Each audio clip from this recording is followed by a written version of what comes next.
सहनाववतु सहनौ भुनक्तु सह वीर्यं करवावहै तेजस्विनावधीतमस्तु मा विद्विषावहै। ॐ शान्ति शान्ति शान्तिः। ॐ पूर्णमदः पूर्णमिदं पूर्णात् पूर्णमुदच्यते पूर्णस्य पूर्णमादाय पूर्णमेवावशिष्यते। ॐ शान्ति शान्ति शान्तिः। श्रुतिस्मृतिपुराणानाम् आलयं करुणालयं नमामि भगवत्पादं शङ्करं लोकशङ्करं शङ्करं शङ्कराचार्यं केशवं बादरायणं सूत्रभाष्यकृतौ वन्दे भगवन्तौ पुनः पुनः। ईश्वरो गुरुरात्मेति मूर्तिभेदविभागिने व्योमवद्व्याप्तदेहाय दक्षिणामूर्तये नमः। यस्माज्जातं जगत्सर्वं यस्मिन्नेव प्रलीयते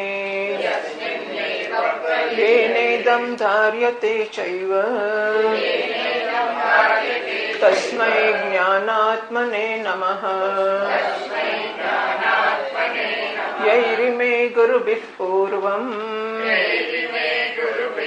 पदवाक्यप्रमाणतः व्याख्याताः सर्ववेदान्ताः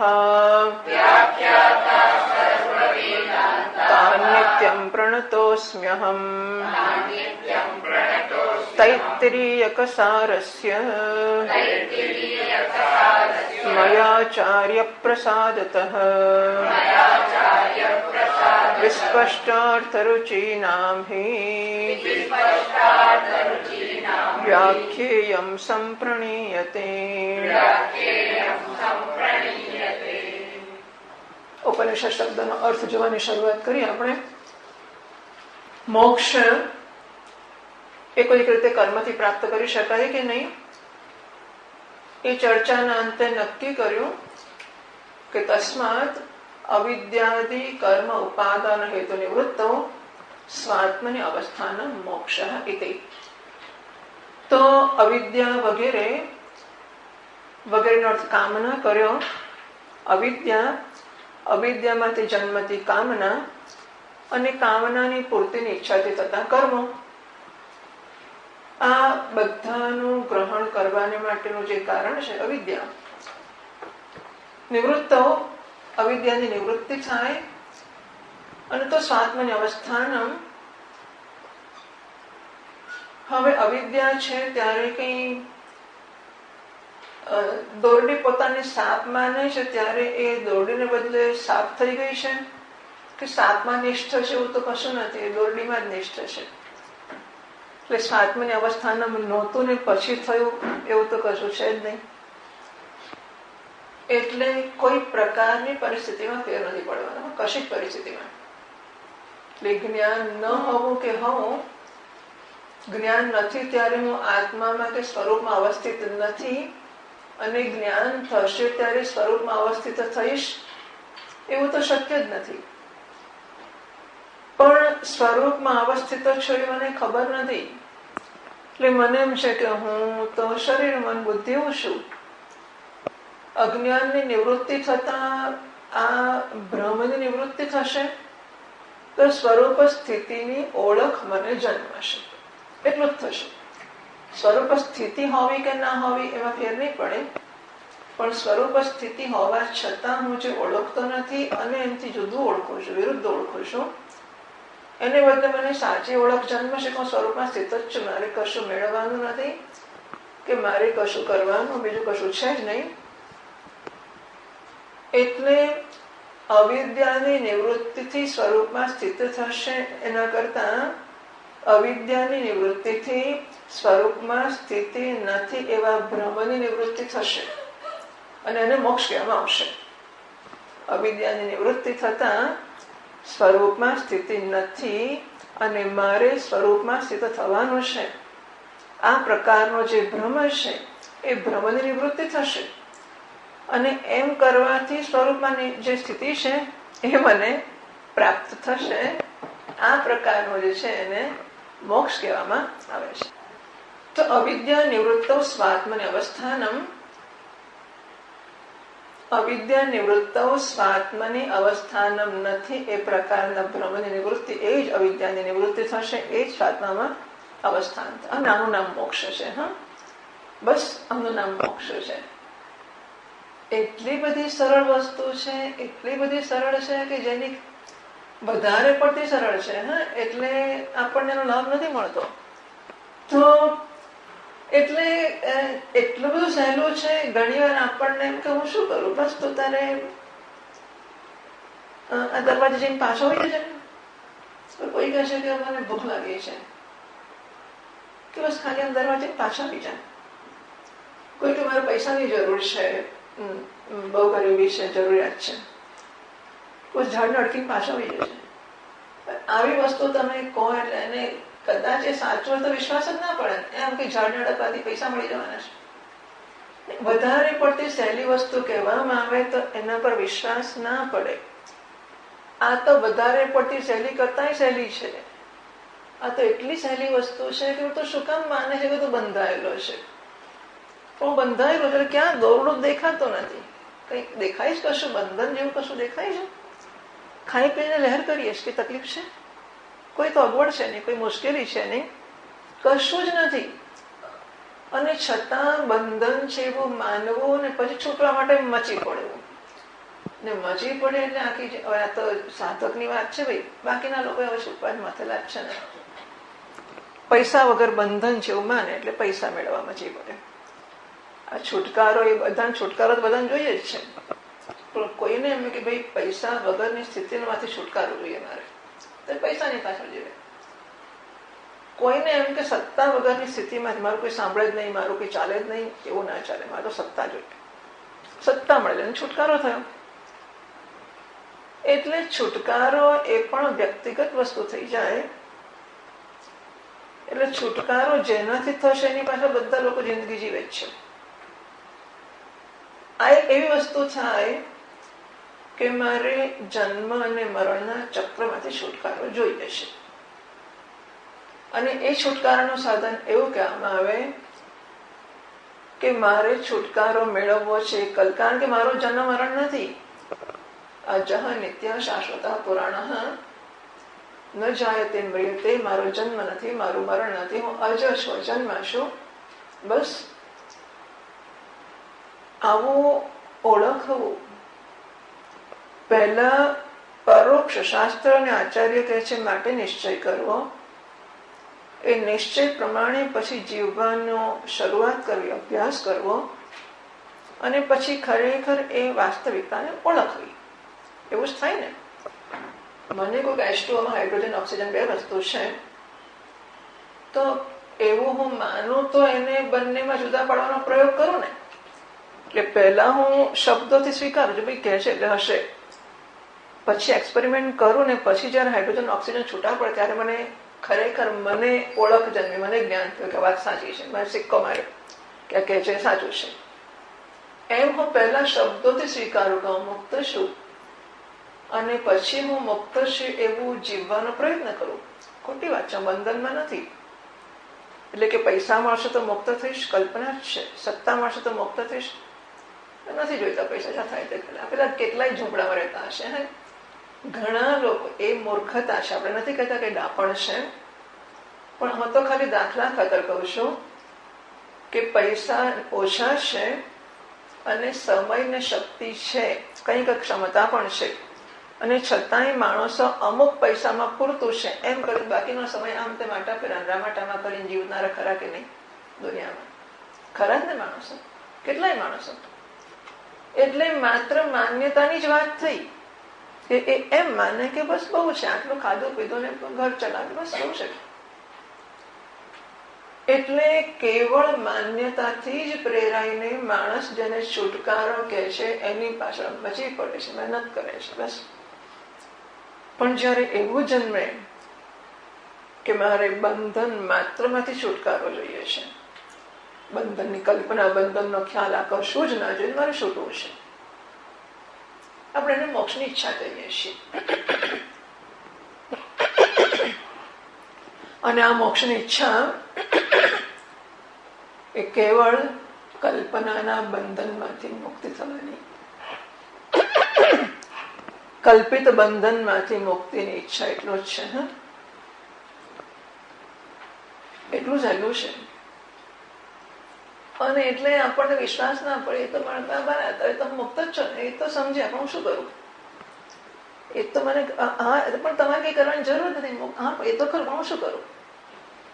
એટલે કઈ ઊંચો નીચો તો મારા ગુરુજીની પાસે, શંકરાચાર્ય મહારાજ પાસે કોઈ જઈને કહેશે, મહારાજ हमको બ્રહ્મ જ્ઞાન દો, तत्त्वमसि, ओके ब्रह्म ज्ञान. ऐसे नहीं महाराज, ठीक से जो दो जैसे सबको देते हो. अच्छा ठीक है, भूसा कोटो. તો 12 વર્ષ લગીને ભૂસું ત્યાં પેલું ડાંગર છડવાનું અને ગાયો ચારણ બધી આપ્યું, સેવા કરવાની. 12 વર્ષ સેવા કરતો રહ્યો અને 12 વર્ષ પછી કોઈ તત્વમસી હો ગયા જ્ઞાન. તો તત્વમસી તો એવડે જ છે. એટલે એ વસ્તુમાં કશું અઘરું કે વાર લાગે એવું નથી, પણ એ જે કહે છે એને સ્વીકારવા માટે હું તૈયાર થઈ શકતો નથી. મારે મારી અલ્પતાને જસ્ટિફાય કરવાને માટે વિષયોની વાસનાઓ, દુનિયામાંથી મેળવવાના સુખોના લાભો અને આ બધી વસ્તુઓ. આપણો એક મિત્ર યુવાન અમેરિકાથી આવ્યો, તો આપણો જ અહીંનો જ છોકરો છે, 2-5 વર્ષથી ત્યાં ગયો છે. પછી બાળકો ત્યાં જન્મ્યા છે, લગ્ન પહેલા કયો હશે, પછી છોકરી આવી લગ્ન કર્યું, પછી 2 દીકરાઓ છે ને, અને આપણો છે એટલે અહીંથી આ બધું તો અંદર લઈને ગયો છે. હવે ત્યાં જઈને એક કોઈ ગ્રુપ્સ ને આ બધાનો સંપર્ક રાખ્યા કરે છે. વચ્ચે આવ્યો તો મને કહે છે કે વાત, એટલે છોકરાઓને શું હતું, એક મોટો છોકરો છે, એક ભણવામાં ઓછું ધ્યાન આપે છે, એની ચર્ચા કરતો હતો. તો મેં કીધું કે તો કઈ વાંધો નહીં, એને જે રુચિ હોય તો કરવા દે ભાઈ, એની પાછળ શું કામ પડે છે? આમ આપણું તો સ્ટેન્ડર્ડ હોય કે 95%, 99% લાવે તો જ ભણ્યો કહેવાય ને. આ બધું તો હવે લીવ ઇટ ટુ હિમસેલ્ફ, એને જે કરવું એ કરવા દે. એ કે છે વાત તો સાચી જ છે, પણ મારા અહંકારને ઘા પડે છે કે મારો છોકરો ભણતો નથી. એને સમજ પડી આ વસ્તુની. હા, મેં કીધું બેટા તને શું થાય છે? નહીં ભણે તો ભૂખ્યો મરશે? ના, ભૂખ્યો નહીં મરે. તો છે એવો છે કે નપાસ થયા કરશે? નહીં, એવું નહીં થાય. શું થશે? તો તારો છોકરો ભણતો નથી, એની તકલીફ છે. કે વાત એટલી તો ખરી કે મારો છોકરો ભણતો નથી. ભણતો નથી એટલે હું ધારું એવો ભણતો નથી. હા, એવું બેસી ના રહે, ભણે, પણ હું અપેક્ષા રાખું એટલું ના ભણે, બસ. તો આવું ઓળખવું કે પ્રશ્ન કોઈ અમારો કલ્પેલો પ્રશ્ન છે કે મારો શું દેખાશે. બીજું કોઈ મને કહે છે કે હું સારું કમાઈ શકું છું અને સારું કમાઈને હું પરિવાર, મારા સંતાનો, મારી પત્ની, મારી માતા પિતા બધાને સુખેથી રાખી શકું છું. મારી નોકરી, મારી કદર સારી થાય છે, ધીમે ધીમે પ્રમોશન મળે છે. પ્રમોશન મળે છે તેમ તેમ જવાબદારી વધે છે, જવાબદારી વધે છે એમ વર્કિંગ અવર્સ વધે છે, વર્કિંગ ડેઝ વધે છે, કામના કલાકોની, કામના દિવસો વધે. રવિવારે જવું જ પડે, શનિવારે જવું જ પડે. સવારના 8-9 જવું તો રાતના 9 સુધી ઘેર ના આવી શકું. જો ધીમે ધીમે ધીમે ધીમે પરિવારથી માણસ ખસતો જાય છે. હા, વાલા 2 બાળકો, પત્ની, આખો પરિવાર આવો સરસ, અને કેવી સિફતથી પૈસા માણસને ખસેડીને છોકરા માટે પહેલા કલાક મળતો, પછી અડધો કલાક પછી તો આવે એટલે છોકરા ઊંઘી ગયા બિચારા ખાઈ પીને. આ સંજોગોમાં હવે મેં કીધું કે ધારો કે વિચાર કરીએ આપણે કે આપણા મા બાપનો જમાનો, અને આ બધાને એવું પણ હોય છે કે આગલી મા બાપને ઓછા પૈસા હતા અને એમને તકલીફ પડી, અમને પણ પડી. હવે અમને ને અમારા છોકરાઓને ના પડે એટલે અમે કમાઈએ. મેં કીધું હવે વાંધો ખરો કે ના, બિલકુલ ચિંતા નથી. તો શું થાય? કંઈક છોડવાનો કે કંઈક વિકલ્પ શોધવાનો, કંઈક વિચાર કરી શકાય કે નહીં, એ પણ આપણો બાળક છે. એટલે કે જે વાત તો સાચી છે, વિચાર તો કરી શકાય, મને પૈસાની તકલીફ પડે એવું નથી. તો શું થાય? સ્વાભાવિક છે કે ઓફિસમાં તમે જયારે કહો કે મારે વન થિંગ ઇઝ કે એમણે આપણે આટલા વર્ષો સુધી સાચવ્યા છે, ત્યાં જ માણસ શીખ્યો હોય ને, પહેલી વાર ગયો એટલે પછી 10-15 વર્ષે શીખીને તૈયાર થયો. હવે જયારે તૈયાર થયા ત્યારે ખસી જઈએ કે કંઈક પણ અંચાઈ કરીએ તો કેવું લાગે? એટલે કૃતજ્ઞતા જેવું લાગે. એક વસ્તુ. બીજી વસ્તુ એ કહે છે કે મારી એફિશિયન્સી, મારી જે ક્ષમતાઓ છે એની જે કદર થાય છે એ કદરમાં ફેર પડી જશે. હજુ તો નાનો યુવાન છે, 35-40 વર્ષનો, અને હું કહું કે મારે ઓછું કામ કરવું છે, નથી કરવું, બધું કંઈક પણ હું જરાક પણ અંચઈનો દાણો ફેંકવા જઉં તો તરત મારી એફિશિયન્સી કે મારી ક્ષમતાઓ પર શંકા થશે. તમારું એ સંસ્થા કે કંપની કે જે કંઈ હવે કેવું લાગશે. ત્રીજું, મારી સોશિયલ ઇમેજનું શું થશે, સમાજમાં કેવું લાગશે. વિચાર કરો. હા, આ હું સીધી સાદી સાચી વાત કહું છું. બધા આ માણસ વિચારી શક્યો, બાકીના વિચારી શકતા નથી. બીજા લોકો ના થતું હશે બધું ના થાય, બસ આટલી જ ખબર પડે ના થાય. કેમ ના થાય? પણ ના થાય ના થાય. તો આપણે વિચારીએ કે શું થાય. ધારો કે મારે હવે વૈકલ્પિક કશું શોધવું છે કે મારા બાળકોને, પત્નીને, પરિવારને આટલો સમય મળવો જોઈએ. કહી દે કે 9 થી 6 નો ટાઈમ છે, 9 થી 6 નોકરી કરીશ અને શનિ રવિ રજા ભોગવીશ, જે મારી કાયદાની રજા છે. ના થાય એવું, કારણ કે મને પ્રમોશન આપે છે, મારી જવાબદારી છે, મને તો એને મારી સમય કાઢવાની ક્ષમતા જોઈ જોઈને તો મને પ્રમોશન આપતા જાય કે આ તો નવરત છે, આપણું બધું સાચવશે, જવાબદારી લેશે, બધું એ જ માથે ફરશે, આપણે બાપુલેર કરીશું. જે કંઈ જવાબદારી આપનારા હશે એમને થોડીક રાહત થતી જશે નીચેવાળાને જવાબદારી આપવાથી. એટલે જો આપણે એમ કહીએ કે આનો તો એ તો મારે જ આપણને હોતું હશે કોઈ જોડો, કારણ કે અમારી જિંદગી છે આખી, અમારે કેરિયર બનાવે છે, પૈસા બનાવવાના છે, આખર છે ને માટે, બહુ પૈસા છે ને માટે. તમને એક જેલમાં પૂરી રાખે, સવાર સાંજ ખાવાના પડે, 24 કલાક કામ કરે, પૈસા આપ્યા જ કરે. તમને ગમશે? આપણને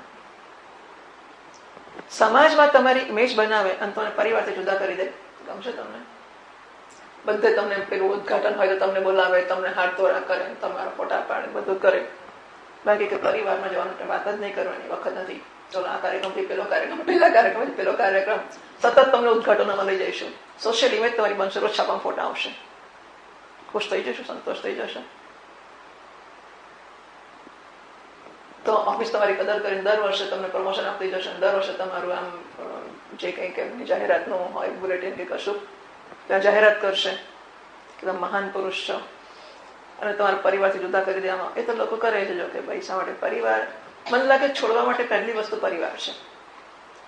આ વિશ્લેષણ એવું દેખાડે છે કે માણસને પૈસા કે પ્રતિષ્ઠા કે સત્તા એને માટે છોડવું હોય તો પહેલી વસ્તુ પરિવાર. સોશિયલ ઇમેજ પછી છોડશે, પહેલા પરિવાર છોડશે. સત્તા નહીં છોડે, પ્રતિષ્ઠા નહીં, સોશિયલ ઇમેજ નહીં છોડે, હા, પરિવાર છોડશે. કૃતજ્ઞતા આનાથી મોટી કઈ હોઈ શકે નહીં. અગર કૃતજ્ઞતા એટલે કોઈના કરેલા ઉપકારને ભૂલી જવો કે ધ્યાનમાં ના લેવો, આનાથી મોટી કૃતજ્ઞતા કઈ હોઈ શકે? કે આપણે પરિવાર માટે, એટલે પૈસા માટે, સત્તા માટે, પ્રતિષ્ઠા માટે પણ ચાલો કૃતજ્ઞતા ભૂલી જઈએ તો પણ એ મારી ગેરસમજ તો ખરી ને. હું જરાક જ વિચારું કે આખરે સોશિયલ ઇમેજ પહોંચશે, એના માટે સોશિયલ ઇમેજ. છાપામાં રોજ ફોટા આવે, અને અથવા સમાજનું જે મેગેઝિન રોજ ફોટા આવે, સમાજના બધા જ કાર્યક્રમ ઉદઘાટન માટે મને બોલાવે, સમૂહ લગ્ન મારે હાથે કરાવે, જે હોય તે બધું મારે જ હાથે થતું હોય. મહાન સોશિયલ ઇમેજ મારી હોય, એ મને સુખી કરશે. જો બધા અહંકાર પોષવાના સાધનો છે, હા, મારો અહંકાર પોષાય, મારી સત્તા મળી, પ્રતિષ્ઠા મળી, વટ પડ્યો, સમાજમાં મારું સ્થાન થયું, બધી જગ્યાએ હું તો પહોંચી જ જાઉં. કોઈ પણ લગ્ન હોય, કોઈ પણ જનોય હોય, અમારા સમાજમાં કંઈ હોય, પહેલો હું હોવ જ, બધી જ જગ્યાએ હોવ. પણ ધારો કે ના હોય, બને જ નહીં ને, પણ હું હોવ જ, પણ એકવાર ચાલે જ ના. માણસ બીજો વિચાર કરવા તૈયાર જ નથી હોતો. This is what everybody is. તમે ને હું બધા આમાં જ આવીએ છીએ કે આપણે આપણા જીવનને માટે જે કોઈ ધારા ધોરણો નક્કી કર્યા છે અને અજાણતા સરકીને નવા ધારા ધોરણમાં ફિટ થતા જઈએ છીએ આપણે. હા, આ માણસે નક્કી નહીં કર્યું હોય કે 9 થી 6 ને બદલો 6:30, હવે 7, હવે 7:30, હવે 8. Did seat and plan. એને બેસીને પ્લાનિંગ કર્યું હતું. 1 કલાક વધારે ઓફિસ આપો, બીજો કલાક આપો, ત્રીજો કલાક આપો.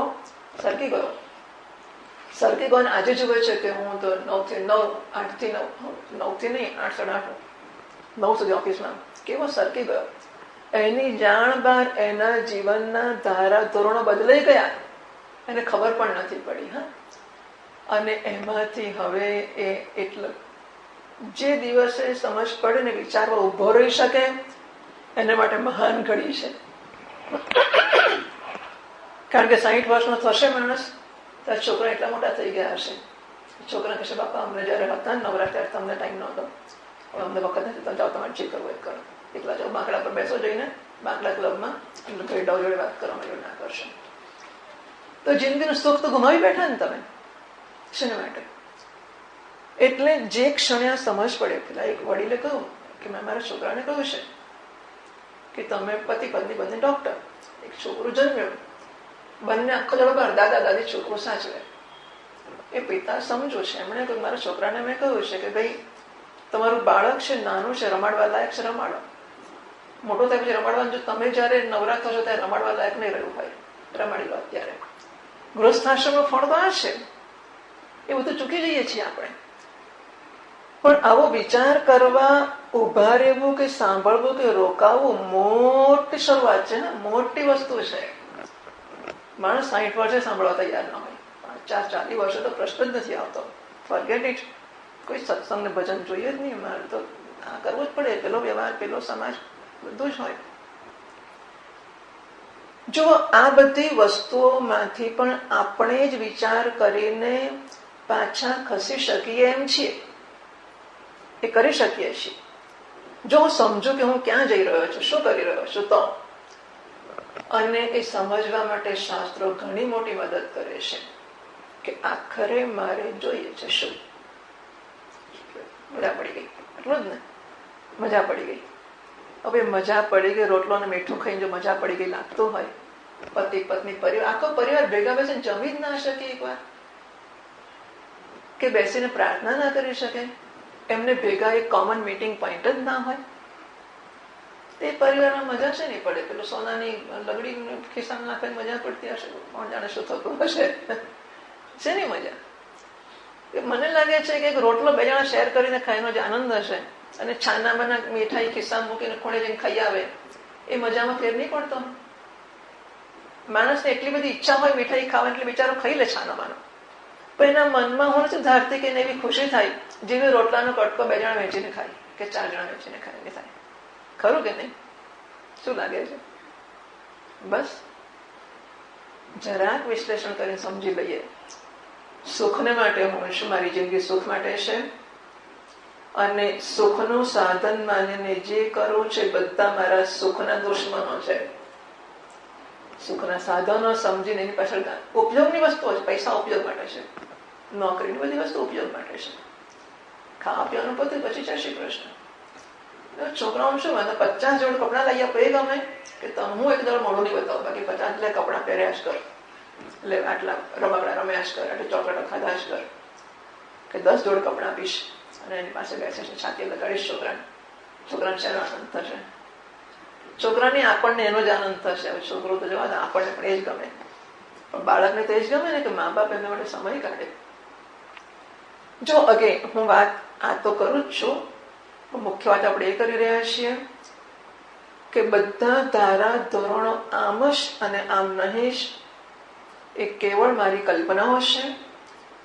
અને ઘણીવાર મેં જાણી જોઈને નક્કી કર્યું કે સમાજમાં આમ કરું, કારણ કે ગૃહસ્થ હતો, મારે સમાજમાં આમ કરવું પડે, મારું સ્થાન ઉભું કરવાનું, મારે લગ્ન કરવાનું હતું, મારે બાળકને પરણાવવાના હતા, જે બધું તે પણ સ્વતંત્રતા જાળવું મારી, અને હું નક્કી કરું બાળક પરણી ગયો છે કે મારું લગ્ન થઈ ગયું છે, હવે મારી ચિંતા નથી. બસ તો સુખના ભોગે કશી વસ્તુ નહીં થાય. અને સુખની ભ્રાંતિ આપણે, જો પૈસા મળે વધારે તો એ સુખ તો થતું જ હશે. હવે માણસે પોતે જ નક્કી કરવાનું રહ્યું કે વધારે પૈસા મળ્યાનું સુખ અને પરિવારના સભ્યો સાથે સમયગાળાનું સુખ, અને બાળકના ચહેરા પર આમ પિતા કે મા સામે બેઠા છે અને એ પપ્પા પપ્પા કરતો ખોળામાં ચડી બેસે ને વાલ કરે એનું સુખ. એ બધા સુખોમાંથી હું શું સુખ સમજીશ? ખરેખર જીવનને ભરી દેનારા રિસર્ચ થઈ ચૂકે છે. હા, માતા પિતાને હું નવું પુસ્તકમાં આપણે આ રિસર્ચ આપેલી છે. રિસર્ચ જે સંશોધનો થયા હોય ને એના ડેટા આપ્યા છે કે માણસને 15 થી 20% સુખ જ ગેજેટ્સ એટલે આ બધા સુખના સાધનોમાંથી મળે છે. 80% સુખ એને હૂંફમાંથી, પરિવારમાંથી મળે છે, સાધનોમાં નથી મળતું. તમે હોટલમાં જઈને રહો, રેસ્ટોરન્ટમાં કે હોટલમાં, અને સરસ મજાના સોફાના બેલ મારો એટલે આવી જાય ને આ દૂધ આવે ને ઘી આવે ને પાણી આવે ને ચા આવે ને જેમાં નોકરો સાહેબ સાહેબ કરતા એનું ઘર તમે ટીપ આપવાનું લઈને ખુશ થઈને જતા રહે, તો એમાં સંતોષ થાય કે આપણા ઘરમાં રહીને આપણા મા બાપ કે આપણી પત્ની કે પતિ છે કે બાળક છે અને આપણને આમ પાણીનો ગ્લાસ લઈને ઢોળતો લઈને આવે, આટલું અમતું છોકરું છે આટલો ગ્લાસ લઈને આવે પાણીનો, અડધું તો ઢળી ગયું હોય, અને એ કેટલા પપ્પા શેનો આનંદ. પેલું હોટલ વાળો સરસ મજાનું ગરમા ગરમ કંઈક બધા એલચી નાખેલું દૂધ આપશે, એમાં આનંદ થશે. ભૂખ્યા હોય તો પી લઈએ, તો જેને નથી ઘર બાર ને પરિવાર એને માટે હોટલ છે, આપણે માટે થોડું છે. ખરું, એટલે હું પરિવારની હિમાયત તો કરું, ચાલો એનો એ કરવા જેવી વસ્તુ છે, પણ હું હિમાયત સુખને ઓળખવાની કરું છું કે ખરેખર આપણે શેમાં સુખ સમજીએ છીએ અને એના પ્રત્યે ધ્યાન ન આપવાને કારણે ખોટી જગ્યાએ સુખ સમજીને સાચા સુખને આપણે પોતે લાત મારીએ છીએ, અને એ સુખને લાત મારીને પેલાની પાછળ પડી જાય છે. એમાં બાવાના બે બગડ્યા ને પછી તો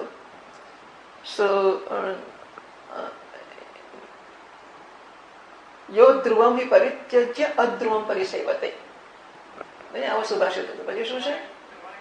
નશ્યંતિ નશ્યમેવ તસ્. જે નિશ્ચિત વસ્તુને છોડીને અનિશ્ચિતની પાછળ પડે છે, અનિશ્ચિત તો નાશ પામેલું જ છે, કારણ કે આવ્યું જ નથી, પણ નિશ્ચિત નાશ પામી જાય છે.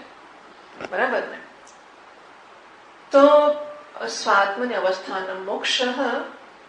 પણ આપણે આ જે નાના મોટા દુન્યવી ખ્યાલો આપણા જીવનમાં સુખ આપવાના છે એવા જે નિશ્ચયો કર્યા છે ને, એ બધાને ચકાસતા જઈશું અને બધામાંથી છૂટતા જઈશું, ત્યારે હું સ્વીકારવા તૈયાર થઈશ કે હું મુક્ત છું. જ્યાં સુધી સમાજમાં મારું સ્થાન ના હોય તો હું સુખી થવું જ કેવી રીતે? સમજો, હું કેમ સ્વીકારી શકતો નથી કે હું મુક્ત છું? આપણે એનું વિશ્લેષણ કરી રહ્યા છીએ. હું મુક્ત છે એવું શાસ્ત્રોને મહાત્મા પછી મારી શ્રદ્ધા છે કે આપકો છે, સાચી જ વાત છે, જીવ ને બ્રહ્મ એક જ છે, બધો આનંદ છે, પૂર્ણ છે, તો બિલકુલ સાચી વાત છે. હું મારે જવું પડશે. કેમ? કારણ કે સમાજમાં મારું સ્થાન શું રહેશે પછી નહીં જવું તો હવે હું પૂર્ણ છે સમજ પડી અને સમાજના સ્થાનને ટકાવવાની જરૂર પડી. એ બંને વસ્તુને કોઈ મેળ ખરો કે નહીં? શું થાય છે? આ બંને પરનો સંબંધ કેવો? કયો સંબંધ કહેવાય? મને એ સમજ પડી, મારી શ્રદ્ધા છે, મારો નિશ્ચય છે કે ગુરુજી સાચું છે અને હું ખરેખર બ્રહ્મ છું, આનંદ છું, પૂર્ણ છું. બંધનમાંથી છૂટવાનો પ્રશ્ન જ નથી આવતો, કારણ કે બંધન કલ્પિત છે. આ તો મારો સ્પષ્ટ નિશ્ચય છે અને હવે સમય થઈ ગયો, મારે જવું પડશે. સમાજમાં જો જઈને ઉભો નહીં રહ્યો તો સમાજમાંથી બહિષ્કાર થશે. કોઈ બહિષ્કાર કરવો નથી, આ તો ખાલી છાપમ ફોટો એ કોણ ઘણા ફોટા આવવાના છે. એ મારી કલ્પના જો છે કે સમાજમાં મારી રાહ જુએ છે, મારા વગર સમાજની મીટિંગ અટકી પડશે, મારા વગર પેલું અટકશે. પણ ગૃહસ્થ માટે બરાબર છે. ગૃહસ્થી પતિ પછી છૂટા થઈ ગયા. તો આવા જે મારા ખ્યાલો છે એ ક્યાંથી જન્મ્યા?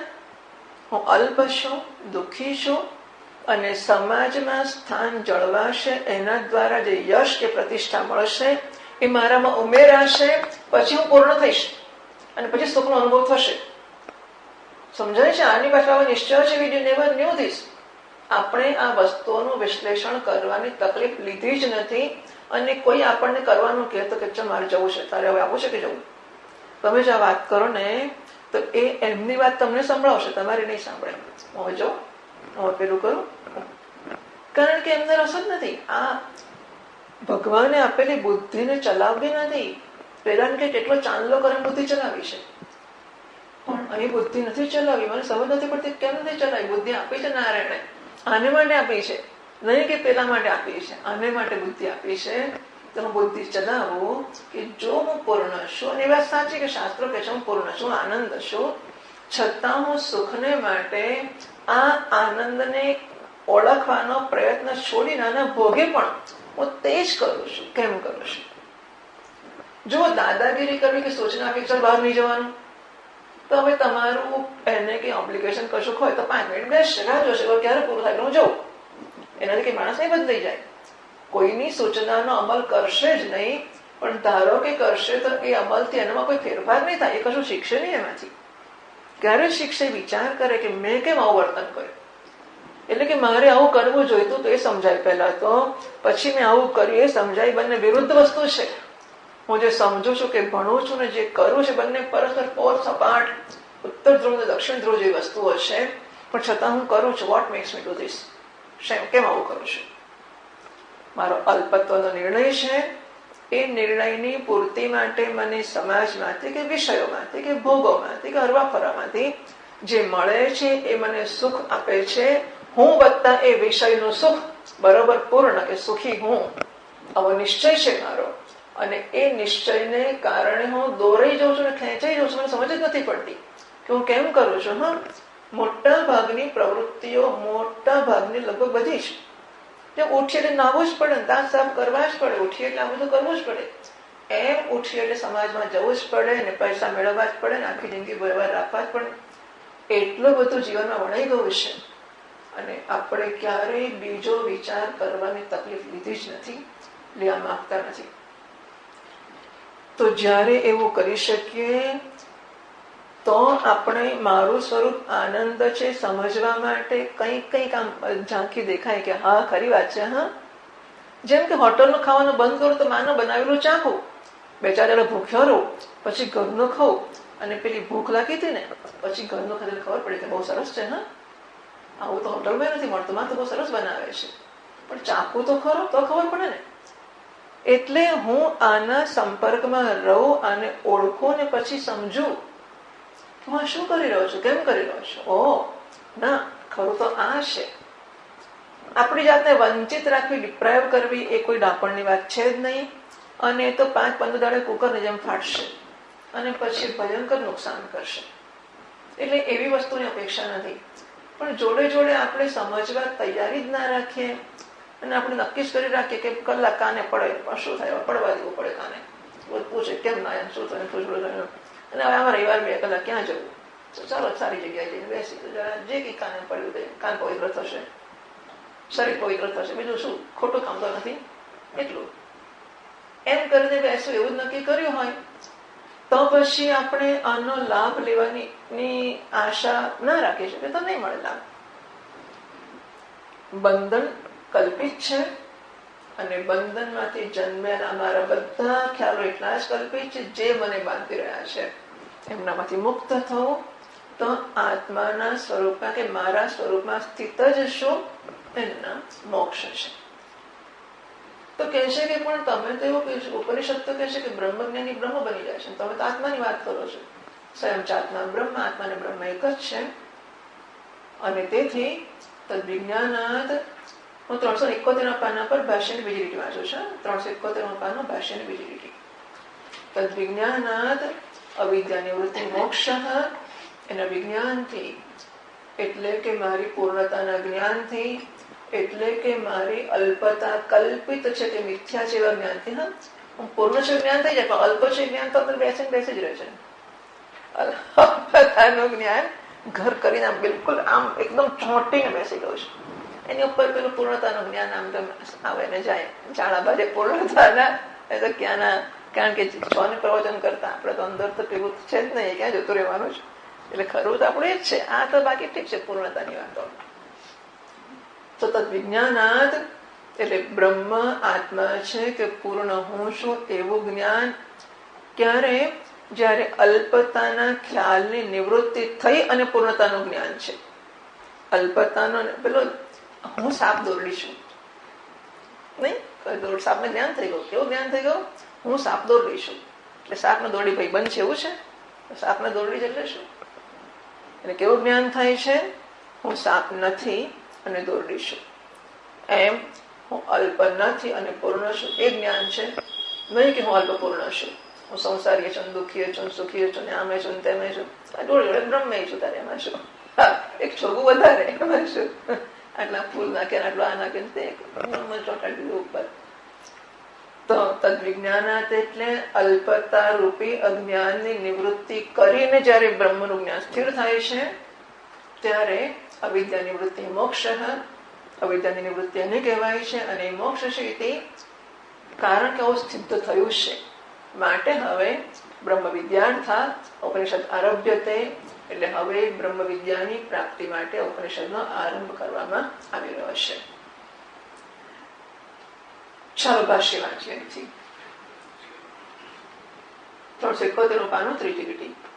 ઉપનિષદ ઇતિ વિદ્યા ઉચ્યતે. ઉપનિષદ શું કે ઉપનિષદ એટલે વિદ્યા કહેવામાં આવે છે. તો કેમ ઉપનિષદ નો અર્થ વિદ્યા એવો કરો છો? એ થોડી ચર્ચા કરી હતી આપણે કે ઉપનિષદ શબ્દ 371 પાનું ભાષ્યની ત્રીજી લીટી. તો ઉપનિષદ શબ્દ છે એ ઉપ અનની ઉપસર્ગ અને સદ ધાતુ વત્તા ક્વિક પ્રત્યયમાંથી બન્યો છે.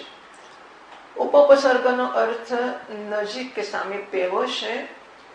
ની ઉપસર્ગનો અર્થ નિશ્ચયપૂર્વક એવો છે.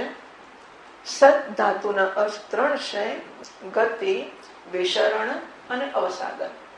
અને ક્વિક પ્રત્યય છે એનામાં એ કર્તૃત્વ ઉમેરી છે. આટલું કામ થાય છે એની અંદર. એ વસ્તુને આ લોકો સમજાવે છે.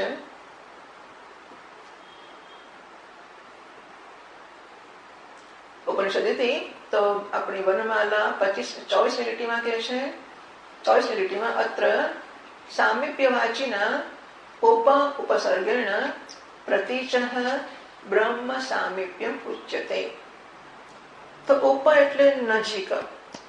નજીક એટલે કેટલું નજીક? તો આ દિવાલ કરતા ટેબલ માંથી વધારે નજીક છે, ટેબલ કરતા પુસ્તક વધારે નજીક છે, પુસ્તક કરતા ચશ્મા વધારે નજીક છે, ચશ્મા કરતા આંખો વધારે નજીક છે, એના કરતા મારું મન વધારે નજીક છે, એના કરતા બુદ્ધિ વધારે નજીક છે, એના કરતા હું છે ને એ સૌથી નજીક છે. અને મારું ચૈતન્ય સ્વરૂપ છે એ તો હું જ છું. તો નજીકમાં નજીકનો અંત ક્યાં આવે? નજીકપણાનો અંત ઐક્યમાં છે.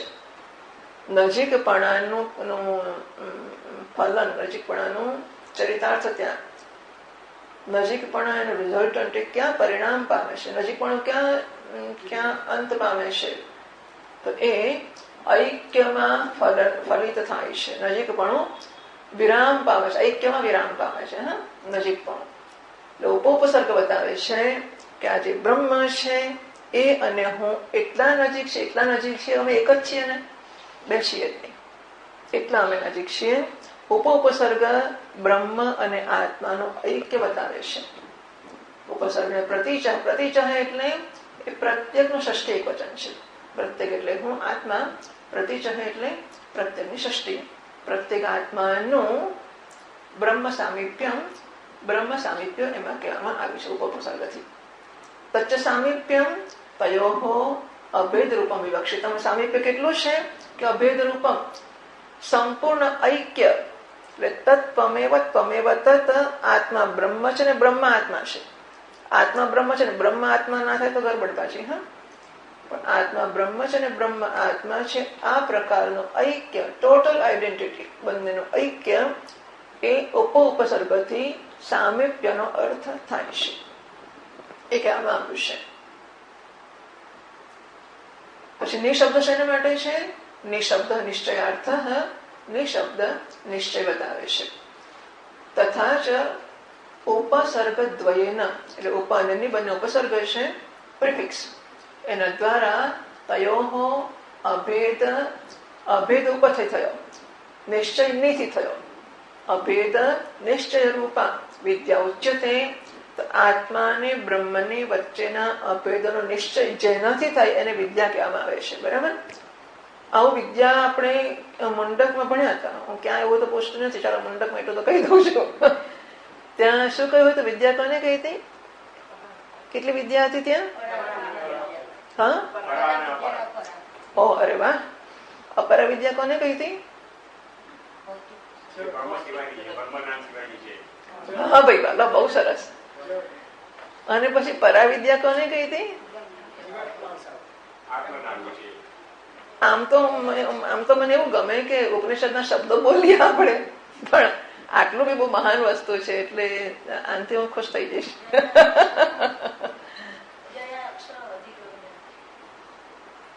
અને અપરાવિદ્યા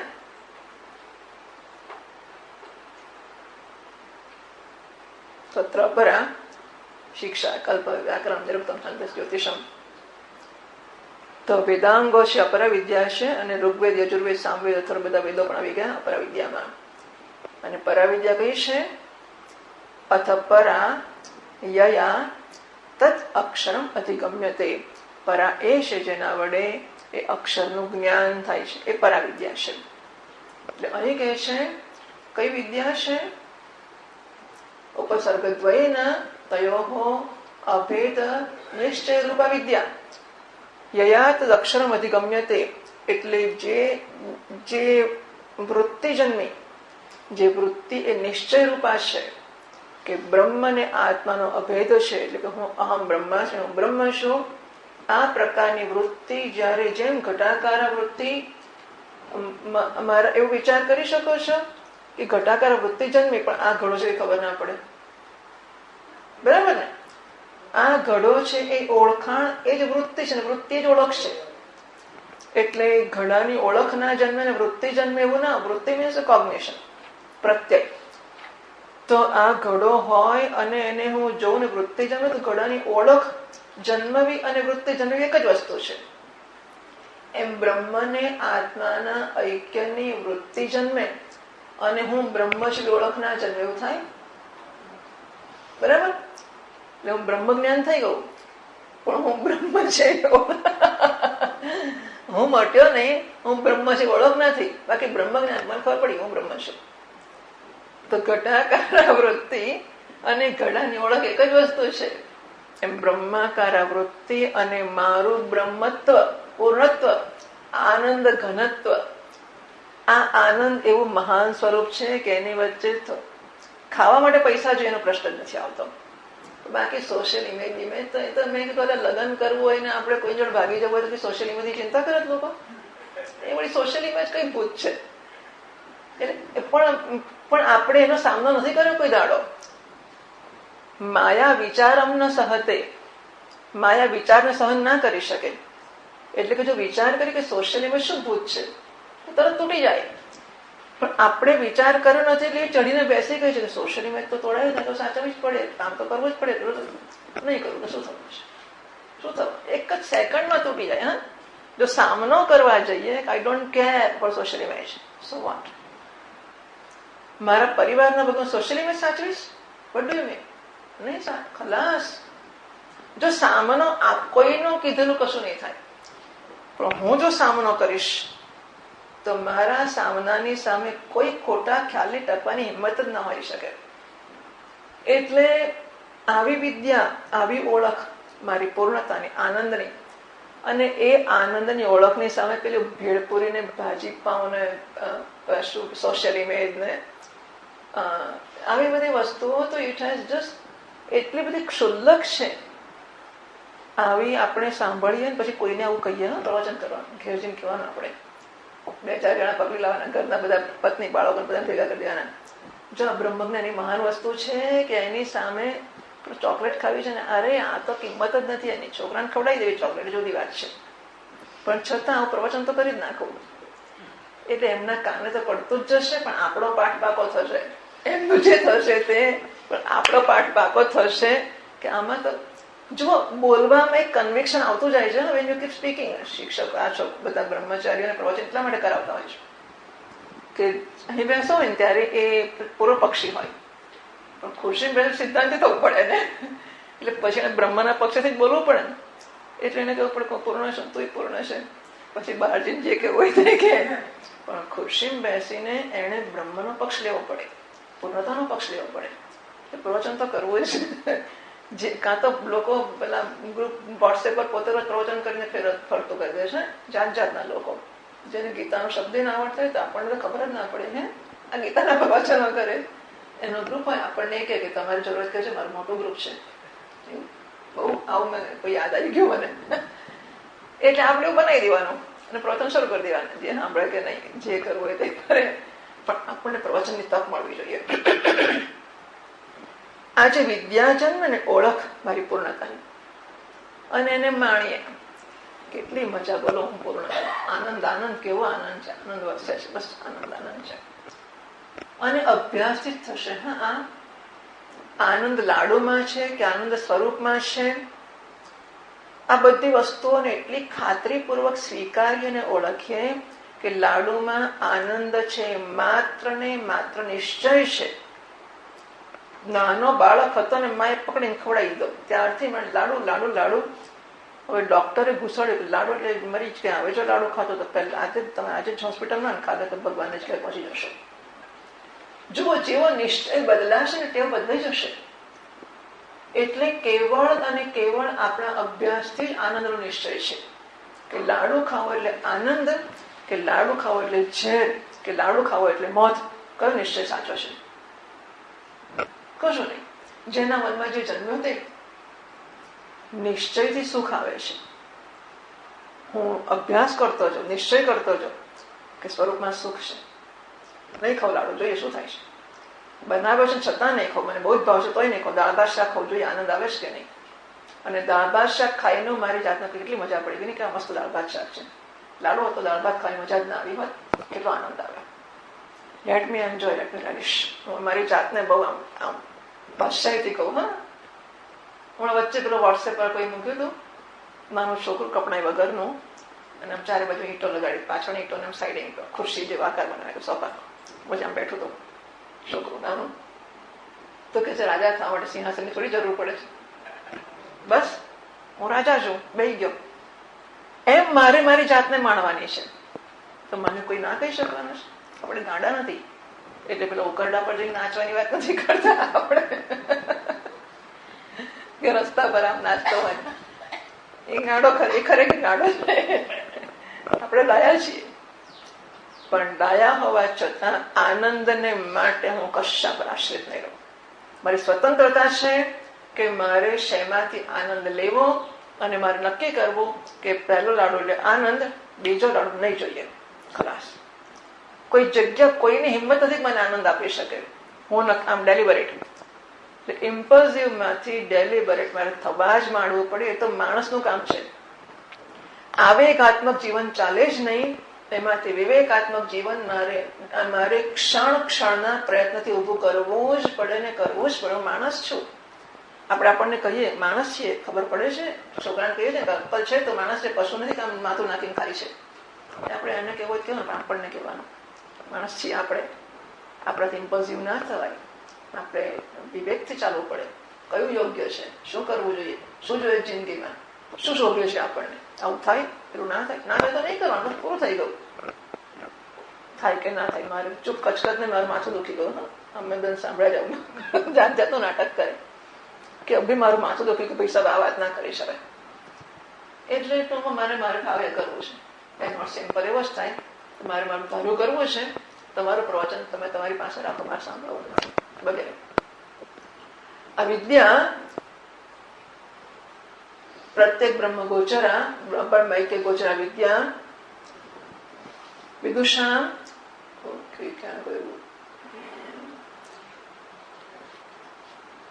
હા અભેદ નિશ્ચય રૂપા વિદ્યા ઉચ્યતે. 25મી લીટીમાં આ બે ઉપસર્ગથી બ્રહ્મ અને આત્માના અભેદનો નિશ્ચય જન્મારોપી જે વિદ્યા છે, વિદ્યાની વૃત્તિ છે, હા, માહિતી નહીં. એના માટે મેં ચર્ચા કરી કે બંને એક છે. એવા શબ્દો બોલવા કે વાંચવા કે લખવા કે પ્રવચન કરવું એના વિદ્યા નથી.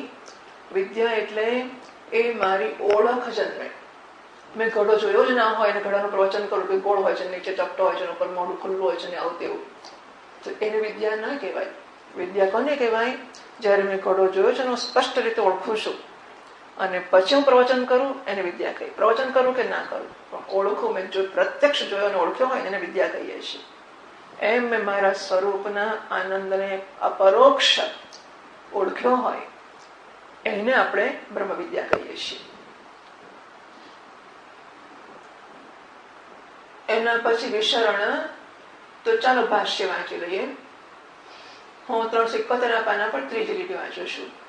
ઉપનિષદ ઇતિ વિદ્યા ઉચ્યતે તશીલિના ગર્ભ જન્મ જરાદિ નિશાતનાત તદ અવસાનાદ્વા બ્રહ્મણ હવા ઉપમે ગમયતૃત્વાત.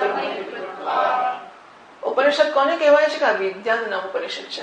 ઉપનિષદ એટલે વિદ્યા, બ્રહ્મ વિદ્યા, જીવ અને બ્રહ્મના ઐક્યનો નિશ્ચય. પણ નિશ્ચય એટલે ઓળખથી થતો નિશ્ચય. ઘડાને જોયા વગર કોઈનું પ્રવચન સાંભળી નિશ્ચય કરો કે ઘડો ગોળ હોય છે તળિયા વાળો હોય છે, એ નિશ્ચય નહીં. એના પ્રવચનને સાંભળ્યા પછી આ ઘડાને કે પહેલા પણ ઘડાનો અનુભવ કરવો, જો પ્રત્યક્ષ અને નિશ્ચય કરો. ઓ આઈ સી, હું ઘડાને ઓળખું છું.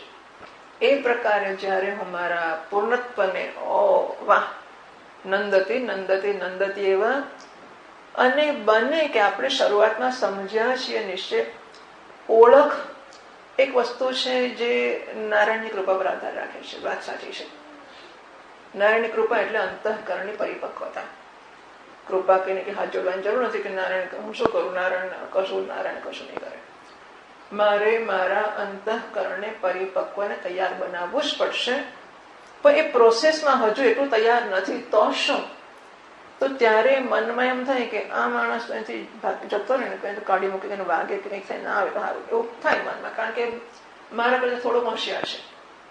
અને હોશિયાર ના હોય લોકો તો એમને હોશિયારી દેખાડતા આવડે છે. હોશિયાર તો હું છું, એ હોશિયારો તો વાંધો નહીં. હોશિયાર હું છું, પણ હોશિયારી દેખાડતા વધારે આવડે છે. એટલે એ આવે ને ત્યારે મારી હોશિયારી હોવા છતાં દેખાતી નથી, એ ના હોવા છતાં દેખાય છે. રોજ મન થાય અને હું વિચારો બામણ કશું કરી ના શકું, સાત્વિક માણસ. એટલે એને પેલો મજી જ પડે. એટલે પછી આપણને થાય કે એને પગમાં વાગે તો સારું, સાયકલને પંચર પડે સારું, એવું થાય મનમાં. એટલે પછી આપણને કેવું, આપણે તો પૂર્ણ છીએ ને, પણ એટલે આપણને ના થાય તો શું વાંધો છે? ભલે ના આવતો, ભલે હોશિયારી બતાવતો, સો વોટ, શું થઈ જવાનું છે? પછી આપણે કોઈ નોંધ કઈ વાંધો નહીં. એમાં આપણે તો પૂર્ણ જ છીએ. આપણને કેવું પડે દર વખતે, આવું તો હજારો અનંત વાર કરવું પડશે ભાઈ, અનંત વાર. બાકી તો બધા કેમ એ પૂર્ણ નથી. જે હશે તે આ સંવાદ કરવો પડશે. સમજશો તોય કરવો પડશે, નહીં સમજો તોય કરવો પડશે, કરવો જ પડશે. ચમત્કાર નહીં થાય એટલે નહીં જ થાય. કોઈ પેચું નહીં ફેરવે એટલે નહીં. કોઈ મને કહે છે કાલે પેલો માણસ કેવી આપણે આખી જિંદગી વેદાંત ભણ્યા પછી માનસિકતા હોય છે. કહે છે કે તમે અમુક જગ્યાએ અમુક પ્રવચનમાં કહ્યું હતું કે અમુક મહાત્મા, વિગતો ના અપાય, માર્કેટ નથી આપતી, કે અમુક મહાત્મા પ્રવચન ના આવતા હતા તમારા બધા દિવસ. છેલ્લે જરા તમે એમ કહ્યું કે આ મહાત્માને તો કઈ જરૂર છે જ નહીં, પણ છતાં આવ્યા તો એમના આશીર્વાદ મળ્યા, તો આશીર્વાદ આપવા જ આવ્યા, એવું જ કહેવાય આપણાથી. તે માતાજી એવું કેમ તમે કહ્યું કે એ બ્રહ્મજ્ઞાની છે એટલે તમે કહ્યું? તમે કહ્યું તેમ એટલે શું ફેર પડશે? એટલે મને ખબર નહીં કે બ્રહ્મજ્ઞાની છે. એવું હોય ને તો પછી હું જયારે એમની જોડે સારી રીતે એટલે હું એમનો લાભ લઉં. અક્કલ મેં ઉચકીને મારવાનું આખા અઠવાડિયાના પ્રવચનો ગાડાના 3 પ્રવચન કર્યા, અને પછી તને આટલી જ સમજ પડીને આટલું યાદ રહ્યું કે હે તમે કીધું કે અલ્યા તમે કીધું મહાત્માને એમ કહેવાય કે મારું બહુ તમને જ્ઞાન આપ્યું, તમને મારાથી એવો લાભ થયો, એવું તો કહેવાય મારાથી. મહાત્મા એમ બેસે મારે એમ જ કેવું પડે કે આપનો ઉપકાર કે આપ આવ્યા. મને શોભ્યું, મારે કેવું પડે ને, કેવું પડે એટલે it is becoming of us. આપણે માટે શોભાસ્પદ છે, આપણે એવું જ કહેવાનું હોય. એટલે આપણે તો કહે છે કે પણ એટલે, અને હું બાકી બહાર જાઉં તો લેંઘો પહેરવું તો મારો વટ ના પડે, અને હું ઇસ્ત્રી કરેલા પાછું શું પહેરાવું ને મને ખબર નહીં, પેન્ટ અમુક પહેરું ને અમુક જગ્યાએ જો તેવું તો જવું જ પડે. તમે વટ પાડ્યા કરો અને પેલા બ્રહ્મજ્ઞાની આજુબાજુ આંટા મારો, તમારું બ્રહ્મજ્ઞાન થઈ જશે. શું સમજે માણસો? હું બિલકુલ સાચી વાત કહું છું, એ નથી એટલે હિંમતથી કહી દઉં છું. એટલે હોય તો એ કઈ વાંધો નથી, એમાં શું છે.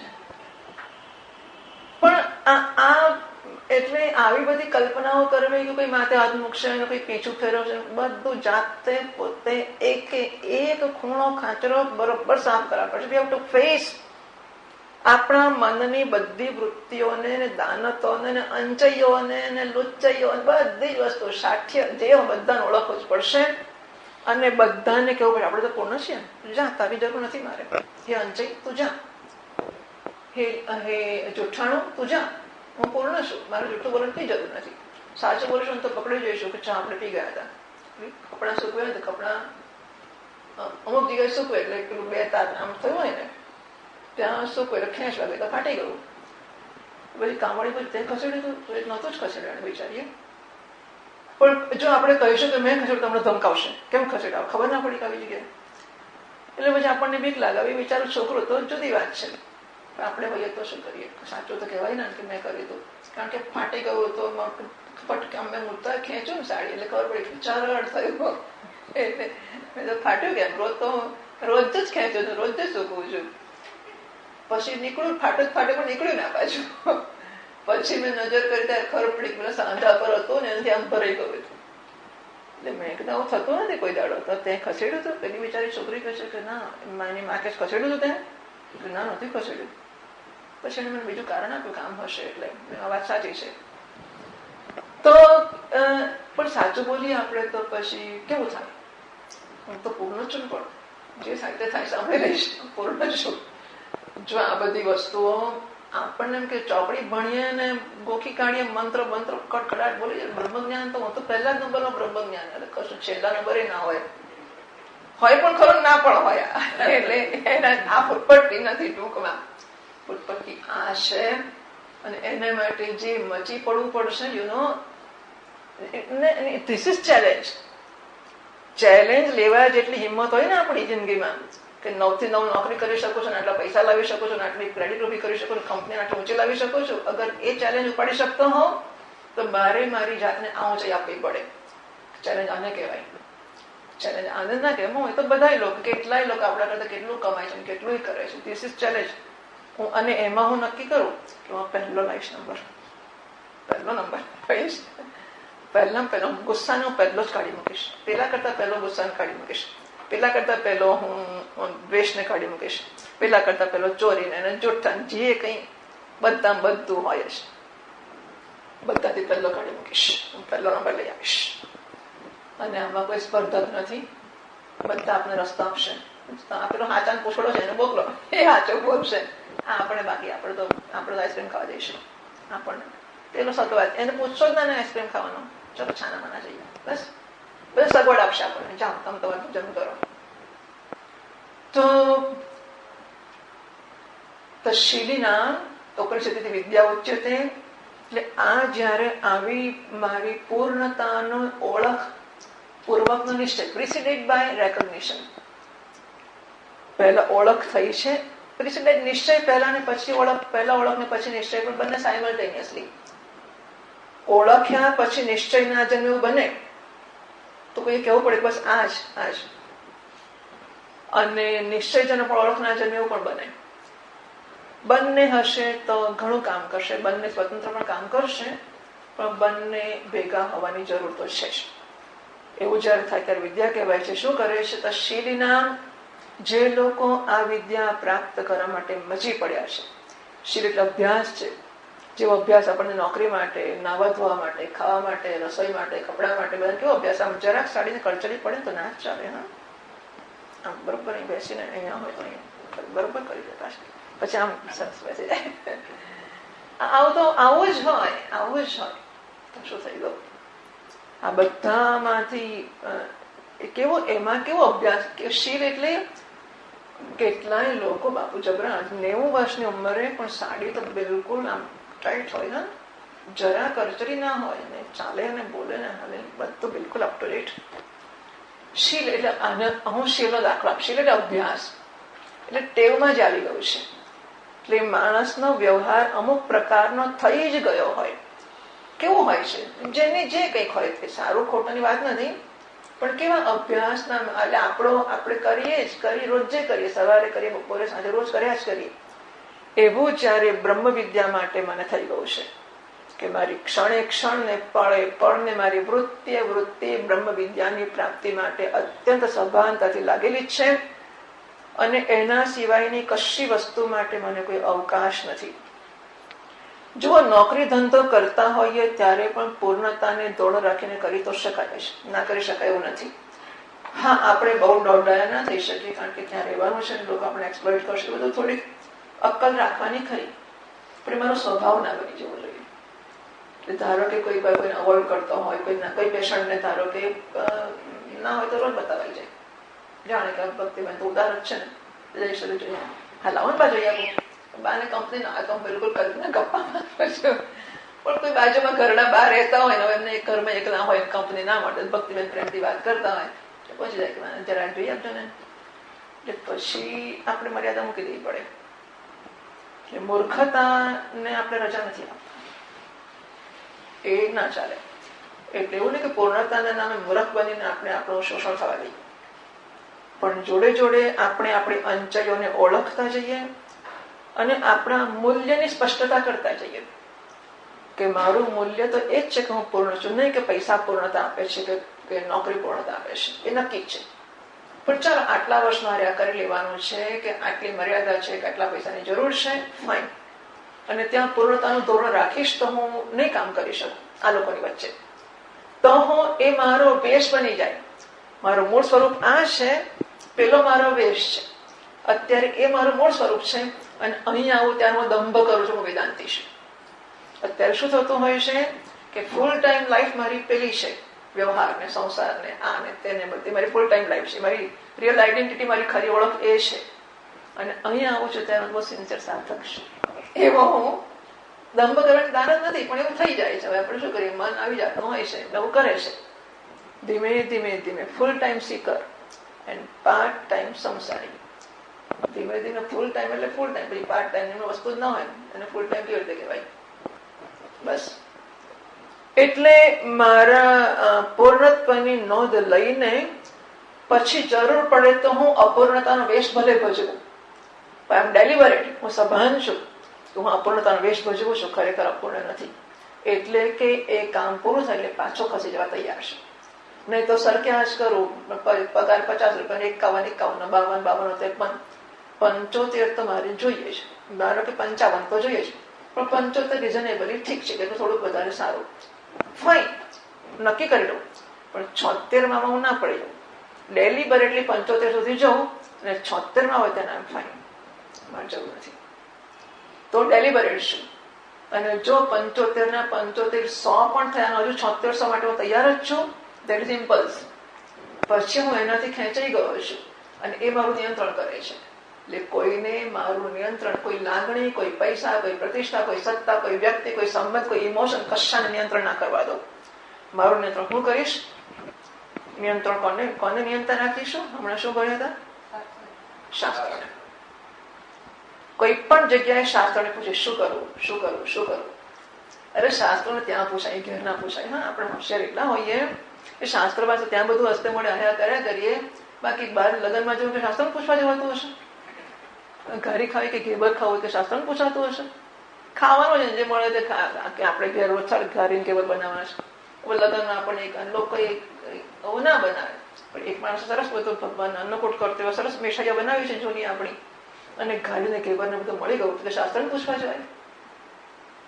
આપણે પેટનું, હું તો મારું પેટ નહીં ના પૂછું. હા, મને જો મળી જાય ખાવાનું, સરસ મજાનું અથાણું ને સરસ મજાનું જે કઈ મળતું આવે મીઠાઈઓ ને આવી બધી વસ્તુઓ, તો પગને ના પૂછું કે દુખે ભાઈ કાચી કેરીને અથાણું, પેલી છોકરી કે બહુ પગ દુખે, શું થયું, આમ કર્યું, 25 વસ્તુઓ. પણ ધીમે ધીમે કાચી કેરી ખાધી જ નહીં એટલે દુખ્યું. હજુ તો નાની 35 વર્ષની છોકરી છે, શું લેવા ખાધું? ખાધું, મજા પડી. તો હું તમારા પગને ના પૂછું કે કાચી કેરી ખાવ કે નહીં, તો શાસ્ત્રને પૂછવા જવું કે કાચી કેરી ખવાય કે નહીં. તો એના પર હું મારે સભાન થવું જ પડે. How to go just deliberate. આવેગાત્મક તો ચાલે જ નહીં. મારી ક્ષણે ક્ષણે સભાન છું અને શાસ્ત્રને જામીન રાખીને, શાસ્ત્રને પૂછીને, શાસ્ત્રથી જીવનમાં શાસન વગર ચાલે જ નહીં. અને કેટલી ઉત્તમ અત્યારે આત્મપુરાણમાં બહુ સરસ કથા ચાલે છે આવી શાસ્ત્રની, એટલા માટે જામીન રાખું છું, એને હું સાક્ષી રાખું છું અને એને પૂછીને જ ચાલું છું. તો આવું જીવન મારું. એટલે શીલની વાત કરીએ છીએ કે શીલ એટલે આ મારો સ્વભાવ બની ગયો હોય કે પહેલા ઇમ્પલ્સિવ માંથી હું ડેલિબરેટ થઈ ગયો, શાસ્ત્રને પૂછીને ચાલવાનો સ્વભાવ, ગમે તે ના હોય, ગમે તે એટલે ગમે તે. પણ આવીને ઉભું રહે. પણ હવે કેટલા આગ્રહથી કીધું કે તમે ચા પીઓ, તમે મને ખરેખર પ્રેમ કરતા મારી પીધેલી ચા પીઓ. આપણને કે ભાઈ મિત્ર, છોકરા છોકરી હોય તોય ચાલે, પણ મિત્ર ધારો કે ભાઈ કે, અને આપણને કે તું મને બહુ પ્રેમ કર, મારી પીધેલી ચા પી. શાસ્ત્ર પૂછ્યા હોય કે પીધેલું પીવાય તો પીશ, ના પીવાય તો નહીં, તો પ્રેમ તૂટી જાય. એ જ કરું, બીજું શું થાય? જો આપણે તો, અને શાસ્ત્રનો રોલ એ જ છે ને કે ખોટું કરવા જતા હોઈએ અને શાસ્ત્ર જેનાથી ના પાડતો હોય તો ખોટામાંથી અટકાવવા માટે શાસ્ત્ર છે. તો શાસ્ત્ર ખોટામાંથી નહીં અટકાવે તો આપણે તો નથી જ અટકવાના, આપણે તો પડવાના જ છે નીચે જઈને. શાસ્ત્ર કે ના થાય, ભાઈ મારા શાસ્ત્રએ ના પાડી છે, મારા ગુરુજીએ ના પાડી છે, મારા મા બાપે ના, પતિ મજા જ પડી જાય. હા, ખરેખર તો સારામાં સારી વસ્તુ છે કે આપણને મારે તો કશું કોઈ મારું સ્વામીને પૂછી જોઈશ, સ્વામીજી ના પાડી દે તો છૂટી થઈ જવું. પછી એમને ગાળો દેવો તો સ્વામી છે ને, અરે ચિંતા નહીં કે હું તો તૈયાર જ છું, પણ સ્વામીજી ના પાડીશ. એટલે આ બહુ સરસ વસ્તુ, પણ એવો રસ હોય તો, એટલે શીલ મારો સ્વભાવ બની જાય, મારું જીવન બની જાય. એમ આ બ્રહ્મ વિદ્યાનું શીલ જ કહેવાય. હા, બ્રહ્મ વિદ્યા એટલે ચોપડીને સંસ્કૃત ભણીએ પણ બ્રહ્મ વિદ્યા જ કહેવાય. આના માટે જે કંઈ કરીએ ને એ બધું બ્રહ્મ વિદ્યાના અભ્યાસ પ્રત્યેની સમર્પિતતા છે. અને ભણવું જ પડે આપણને. વિભક્તિ કરતા ને કર્મ આખી જિંદગી ભણ્યા પછી ના અટકાવ, મારે આગળ ભણવું છે. એટલે કરતા એટલે શું? રામ કોને કહેવાય? રામમ એટલે શું? રામમ એટલે શું? એવું કે આવ્યું તો રામમ અને રામમ કોઈ આ કઈ બધા છે? રામો એટલે શું? રામમ એટલે શું? સંસ્કૃત ભણવું જ પાછું. તો આપણે જેટલું ભણ્યા છે કે તૈયાર, આ બધું બ્રહ્મ વિદ્યાનું અનુશીલન છે. બ્રહ્મ વિદ્યાને મદદ કરનારી ગમે તે વસ્તુ કરવા તૈયાર છું, અને બ્રહ્મ વિદ્યાની વિરુદ્ધ આવનારી ગમે તે વસ્તુને છોડી ચૂક્યો જ છું, તૈયાર છું. મારે તો જોઈએ જ નહીં ને, તું તો જોઈએ જ નહીં. બ્રહ્મ વિદ્યા નડે જોઈએ નહીં તો એને શીલ. આ શીલ એટલે બ્રહ્મ અભ્યાસ નિષ્ઠા પણ ચાલે. એમને માટે ગર્ભ, જન્મ, જરાદી, નિશાતનાદ એ ગર્ભવાસનો નાશ કરશે, જન્મનો નાશ કરશે, જરા વૃદ્ધાવસ્થાનો નાશ, બધો નાશ કરી નાખે છે. નિશાતનાદ તત અવસાદનાદમાં એટલે બે વસ્તુ છે. પેલા શિથિલ કરશે અને પછી તોડી નાખશે. એટલે મેં કહ્યું એમ કે પેલું આપણે તો કેટલી બધી બહારની વસ્તુઓમાં ક્યાં ને ક્યાં પૂર્ણતાના ખ્યાલો જોડાયેલા છે ને, એક વાર વર્લ્ડ ટૂર મારી આવું તો પૂર્ણ થઈ છે. મારા કે પાછા પછી શું કરીશ? આ દિવસોમાં તો બહુ જ બધી વાતો થઈ છે. સવારે એટલા બધું કહેવાયું છે કે મને થાય કે માણસ તો માણસને કાન હોય, બુદ્ધિ ના હોય તો ચાલે. હા, એટલું બધું કહ્યું છે કે બુદ્ધિનો અંશ પણ ના હોય, ખાલી શ્રવણ શક્તિ હોય ને તો એને વૈરાગ્ય છોડી દે બધું. એટલું બધું થોડાક દિવસોમાં કહેવાયું છે આત્મપુરાણમાં. એટલે બાકી શું રહ્યું છે? આ બધાનું શિથિલીકરણ એ સાંભળતા સાંભળતા સાંભળતા સાંભળતા વિષય લઈએ ને, વિષય સામે આવે ને, પૂછે ઘરમાં કે ખાવું જ તમને ભાવે છે ને, પણ હા કહેતા ગભરામણ થાય, કારણ કે કહ્યું છે કે શાસ્ત્ર પૂછીને ખાવાનું. એટલે ખાવું છે, ખાવું તો છે, પણ હા નહીં કહેવાય. તો હા કોણ? પણ હા નહીં કહેવાય. ખાવું જ ખરું પણ હા નહીં કહેવાય. આવું કરતા કરતા કરતા કરતા કરતા કરતા કરતા કરતા કેટલી મહેનતે બહાર નીકળવું પડશે.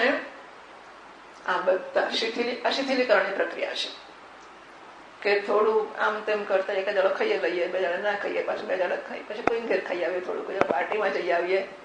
આમ તેમ કરીને અંચઈ કરીને આપણા મનને આ લાલચમાંથી, આ રસ્તો પણ છોડાવવાનો શ્રેષ્ઠ રસ્તો એ છે કે સારી જગ્યાએ જોડીએ, છૂટી જશે.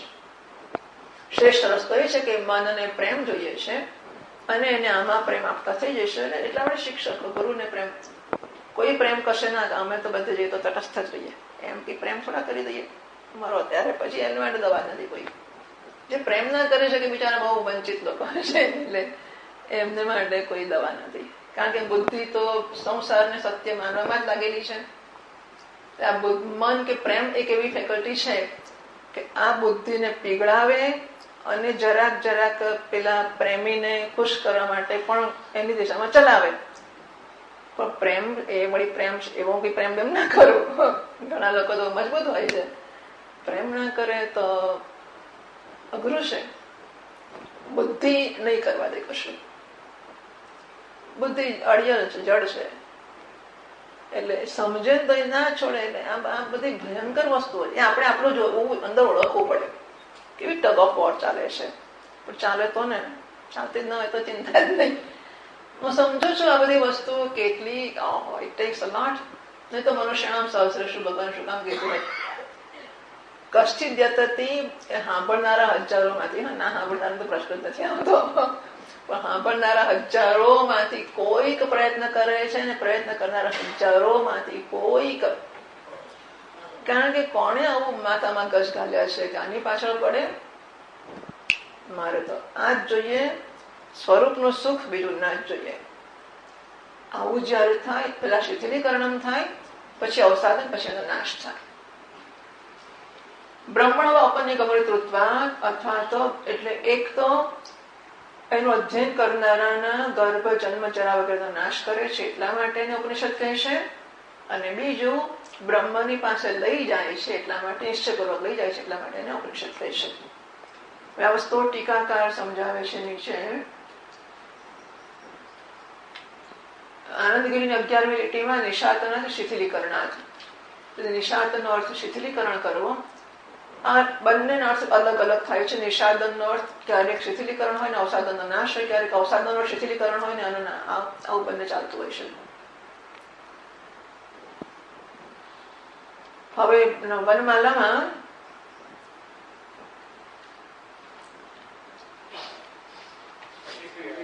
શું 26 મિનિટ. વિશરણ અવસાદન ગતય ધાત્વર્થ. આ ધાતુ સત છે. સત ધાતુના 3 અર્થ છે. એક વિશરણ એટલે શિથિલ કરવો, અવસાદન નાશ કરવો, અને ગતિ એટલે કે ગતિ કરાવવી. આ 3 ધાતુના અર્થ છે. ક્વિપ પ્રત્યયશ્ચત્ર કર્તરી વિવક્ષિત. ઉપનિષદ એને ધાતુને ક્વિપ પ્રત્યય આવ્યો જતો રહ્યો, ક્વિપ પ્રત્યય, પણ એનાથી સજ્જ ધાતુનો અર્થ ક્રિયા થાય. એમાંથી ક્રિયાને એમણે નામ બનાવ્યું. જેમ ગમ ગચ્છ ધાતુ છે, બરાબર, એમાંથી ગમનમ નામ બન્યું, ખરું? ગમ ગચ્છ જવું, ગમનમ કે ગતિ નામ બન્યું. એ કોઈ પ્રત્યયથી બન્યું. પણ આપણે ગમ ગચ્છ એટલે જવું અને ગતિ કે ગમન એનો ફેર સમજી શકીએ છીએ. એક ક્રિયા બતાવે છે, એક નામ બતાવે છે. એમ ઉપનિષદ મૂળ ક્રિયા છે, કારણ કે ક્રિયાપદ છે. પણ ક્વિપ પ્રત્યે આવીને જતો રહ્યો, એને નામ બનાવી લીધું. એટલે ઉપનિષદ ક્રિયાવાચક ધાતુ હોવા છતાં ઉપનિષદ નામ બની ગયું, કારણ કે ક્વિપ પ્રત્યયનું કશું રહેતું નથી, જતો રહે છે. એમ આપણે કેટેલિસ્ટ કહેવો હોય તેવું કે આવ્યો અને ક્રિયાને કરી જતો રહ્યો, એટલે એ હવે છે નહીં, પણ એને કરી નાખ્યું ખરું કશું. એટલે એને આને કન્વર્ટ કરી નાખ્યું. પેલો મેળાપક હોય ને, 2 જણે જોડી આપે તો એ ખસી જાય, ના ખસો મારે કાપવો પડે એને, એટલે ખસી જાય વચ્ચેથી. પણ એ ના હોત તો મેળ ના થાય. એમ આ ધાતુ છે, ધાતુને નામમાં બદલી કાઢી અને પ્રત્યય જતો રહ્યો, પણ ક્વિક પ્રત્યય છે એટલા માટે આ નામ બની ગયું. ઉપનિષદ એ નામ છે, બ્રહ્મ વિદ્યા નામ છે. એ કર્તાના અર્થમાં છે, એટલે કશું કરે છે. જેમ કે ની ધાતુમાંથી નેત્રો તો દોરનાર, બરાબર. પણ ધાતુમાંથી પાઠક, ગમ ધાતુમાંથી ગચ્છન અથવા ગતિ ગંતા, ગંતૃ. ગમ ધાતુમાંથી ગંતુ, ગંતૃ, તદંતા નામ એટલે ક્રિયાવાચક નામ બન્યું, બરાબર. કર્તૃત્વવાચક જવાની ક્રિયા કરનારો. જ્ઞા ધાતુમાંથી જ્ઞાતૃ, જાણવાની ક્રિયા કરનારો. એવી રીતે આ જે ઉપનિષદ શબ્દ બન્યો પેલી ક્રિયામાંથી, એ શબ્દ નામ છે, એ કર્તાના અર્થમાં છે કે આવું કરે છે. એટલે ઉપનિષદ બ્રહ્મ વિદ્યા છે, એ નજીકમાં નિશ્ચયપૂર્વકથી લઈ જાય છે, ગતિ કરે છે, વિચરણ કરે છે, અવસાદન કરે છે. કર્તરી કર્તાના અર્થમાં આ કોઈ પ્રત્યય લગાડવામાં આવ્યો છે. તતશ્ચ એનાથી શું થાય છે? તતશ્ચ પ્રત્યેક બ્રહ્મ ઐક્ય ગોચરા વિદ્યા. એને કારણે પ્રત્યેક બ્રહ્મ સાથે જીવના ઐક્યને વિષય કરનારી વિદ્યા છે તે વિદુષામ વિદ્વાનો. વિદ્વાન એટલે વિવેકી પણ ચાલે, જ્ઞાની પુરુષ તો ખરો જ, પણ વિવેકી છે જે પ્રયત્ન કરી રહ્યો છે, વિવેકી માટે અનર્થમ શાતયતિ, અનર્થનું શિથિલીકરણ કરે છે, અવસાદયતિ વા ધીમે નાશ કરે છે, નો તાન બ્રહ્મ ગમયતિ વા. હવે એવું છે કે મને મારા સ્વરૂપ, જો હું સુખ, મારું સ્વરૂપ સુખ છે. હા, મેં નક્કી કર્યું છે કે સુખ બહાર સંતાનમાં છે, માનો કે પૈસામાં છે, પૈસામાં સુખ છે, મેં નક્કી કર્યું છે. એટલે શું થાય છે કે મેં મારા સુખને મારા સ્વરૂપમાંથી લઈને આ વસ્તુની અંદર અડધું મૂકી આપ્યું. એટલે મારા હું ને અડધો હું તારા મૂકું છું. જયારે પેલો ગીરે મૂકે છે ને એવી રીતે, એટલે મારા સુખને મેં આમાં ગીરે મૂક્યું છે. જયારે હું ને તું ભેગા થઈશું ત્યારે સુખી થઈશું. પાછું ફરીથી સુખને કહીશું કે હવે તો પેલા ચકલી બેસી જાય, ચકલી જયારે દેખાશે ત્યારે સુખી થઈશું. ત્યારે સુખને કહું કે હવે તો ગુલાબના છોડ પર બેસી જા, સુખ ત્યાં જતું રહેશે. એટલે હવે આ ઉપનિષદ જે બ્રહ્મ વિદ્યા છે એ મને મારા બ્રહ્મ સ્વરૂપ એટલે કે પૂર્ણતા, એટલે કે અનંતતા, એટલે કે સુખ, મારા સુખ સ્વરૂપ સાથે એક કરવા માંગે છે. બરાબર છે? તો મારું સુખ આમાં બેઠું છે. તો બ્રહ્મ વિદ્યા મને સુખ સ્વરૂપ કરી શકશે. એટલે જો આમાંથી સુખ, આ વત્તા હું બરોબર બંધન કોને કહેવાય છે? આ વત્તા હું બરોબર સુખ, એટલે ઘડામાં બાંધ્યો ને, પત્ની વત્તા હું બરોબર સુખ, પતિ વત્તા હું બરોબર સુખ, પૈસા વત્તા હું બરોબર સુખ. એટલે હું ને પૈસા, હું ને પતિ, હું ને પત્ની આમ બંધ થઈ ગયા. એટલે મને કે ચો તને બ્રહ્મ બનાવી દઉં. એટલે પેલું પાછળ ખેંચાય ના જવા દે. કારણ કે એના વગર સુખ, મને એવો નિશ્ચય છે કે હું એ ભેગા થઈએ તો સુખ થાય. બરાબર? આ એટલે શિથિલીકરણ, અવસાદાની જરૂર ક્યાં પડે છે કે ક્યાંક બાંધેલા દોરડા છૂટે તો હું ખસીને ક્યાંક જવું નહીં. પેલા દોરડા મારે છોડવા નથી મારે. એટલે ઉપનિષદે પહેલા મારા દોરડા ઢીલા કરવા પડશે, પછી કાપી નાખવા પડશે, પછી મને બ્રહ્મમય કરવો પડશે. હું એટલો મજબૂત છું ને, જેટલું આમ ખેંચે આમ. પેલું મને આમ કે નાના છોકરાને મા બાપ આંગળી પકડીને ખેંચે બગીચામાં કે બહુ રમે, ચાલ પાછા, કે પેલો છોકરો આમ પાછો ખેંચે, બાપ આગળ ખેંચે, પેલો પાછો ખેંચાય. એ ટેવ પહેલેથી જ હોય છે માણસને. અહીંયા જ કરે. ગુરુજી કે ચાલ બ્રહ્મ જ્ઞાન આપણે મળશે, મજા પડશે. આવું કાલે આવીશ. પછી કાલ પેલો તો નવરો થાય ને, ગુરુજીને હું બીજું કામ હોય, કાલ પાછો આવે. આજે તમે મને કાલે કહ્યું હતું કે આજે આવીશ. પણ કાલ તો આવે ને, હજુ કાલ જ ક્યાં આવીશ? મોરો નેવર કમ્સ. આવતીકાલ ક્યારે આવતી જ નથી. એનું નામ ટુમોરો. ક્યારે આવે જ નહીં. બસ અંચય કર્યા જ કરે, પાછો ને પાછો ખેંચાયા જ કરે. આ પણ આને જ માયા કહેવાય, આને કિતવ નહીં, કપટ કિતવ. બસ. તો શિથિલીકરણમ અને અવસાદનમ થશે બંધનનું, તો જ બ્રહ્મમાં મારા ઐક્યને હું ઓળખી શકીશ, અનુભવી શકીશ, નિશ્ચય કરી શકીશ એના વિશે. સુતાન બ્રહ્મ ગમયતિ વા ઉપનિષદ પદેન સફલા બ્રહ્મ વિદ્યા ઉચ્યતે. આ બ્રહ્મ વિદ્યા ફળવાળી જ હોય. ઘડાને ઓળખ્યો અને ઘડાનું જ્ઞાન ના થયું ના થાય, પણ સફલા એટલે અવિદ્યાનો નાશ કરનારી કે સંસારનો નાશ કરનારી બ્રહ્મ વિદ્યા ઉપનિષદ શબ્દથી કહેવામાં આવે છે. એને સ્પષ્ટ કરતા કહ્યું તો શીલનામ એટલે બ્રહ્મ વિદ્યા અભ્યાસશીલવતા. બ્રહ્મ વિદ્યાના અભ્યાસને જે વરેલા છે, એટલે બ્રહ્મ વિદ્યા માટે ગુરુજીની સેવા કરવી પડે, સેવા નહીં વરેલો છે, સંસ્કૃત શીખવું પડે નહીં વરેલો છે, બધી જે કરવું પડે બધું કરવા તૈયાર છે. નોકરી માટે શું નથી કરતા લોકો? ઘણી વાર એવું હોય કે નોકરી સવારમાં ઓફિસને કચરો વાળી લેવો પડશે. હા સાહેબ.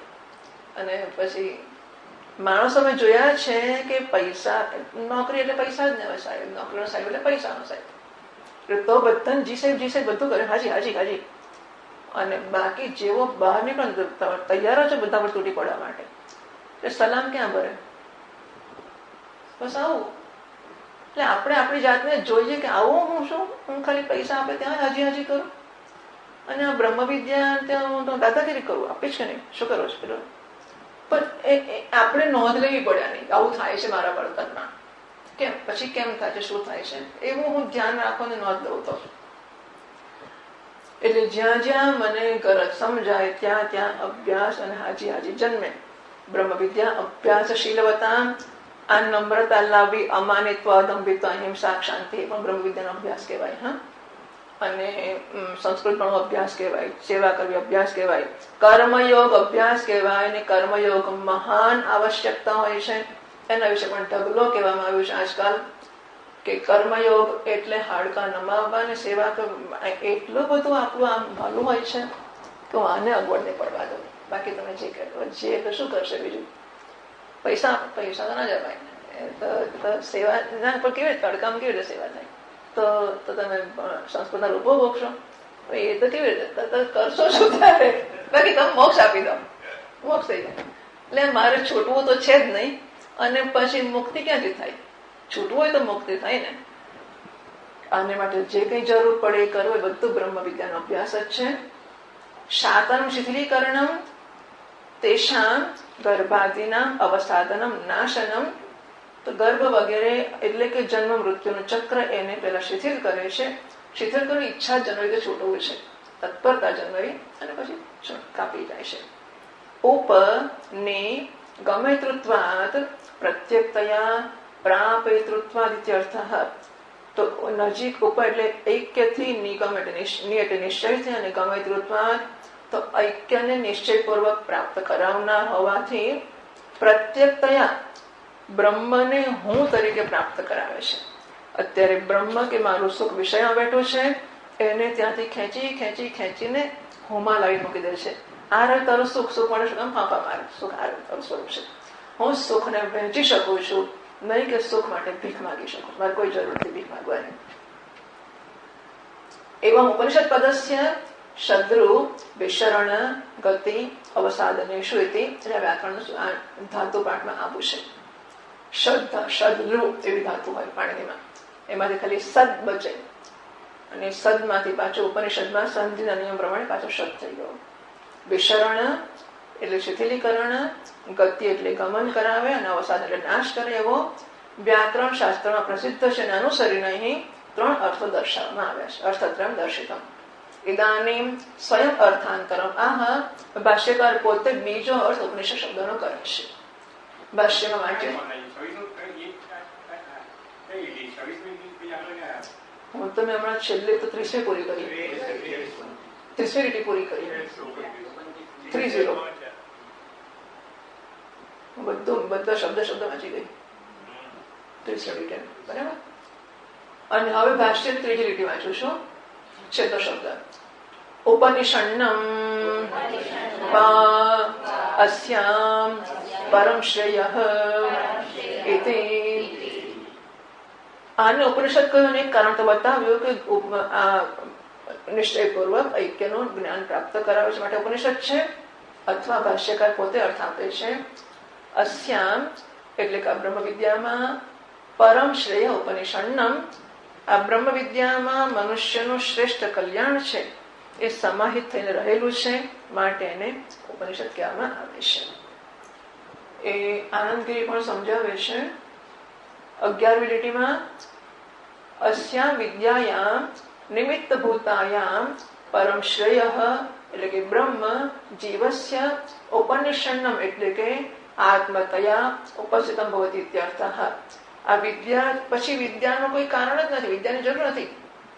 ઘડાને ઓળખાવવા માટે કોઈ ઘડો છે, અને મને વૃત્તિ જમી, ઓ આ ઘડો છે, પછી ઘડો મળી ગયો, પછી મારે વૃત્તિની જરૂર છે?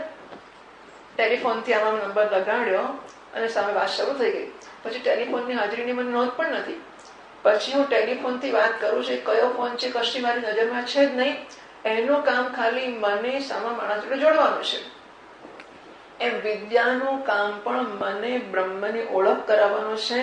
જ્યારે મને બ્રહ્મની ઓળખ થઈ ગઈ ત્યારે વિદ્યાને જવાની છૂટ છે. વિદ્યા એટલે વૃત્તિ, અને વૃત્તિ જાય એ જ યોગ્ય છે કે જવી જ જોઈએ, ના જાય તો એ મુશ્કેલી કરે છે.